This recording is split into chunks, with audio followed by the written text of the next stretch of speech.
Ever seen those cool videos with captions that follow the speech? Today, I'll show you how to add auto captions to your video using CapCut fast, easy, and totally free. First, go to CapCut.com and log in.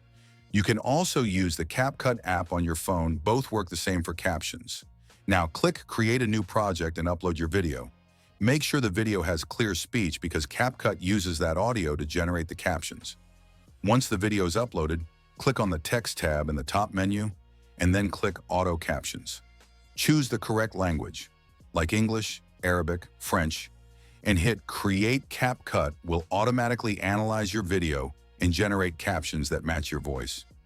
Now the fun part, you can edit the captions, fix any typos, and even change the font, size, color, or add text animations.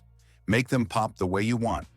When you're done, click Export and your video is ready with professional-looking captions. No manual typing, no extra software, just CapCut.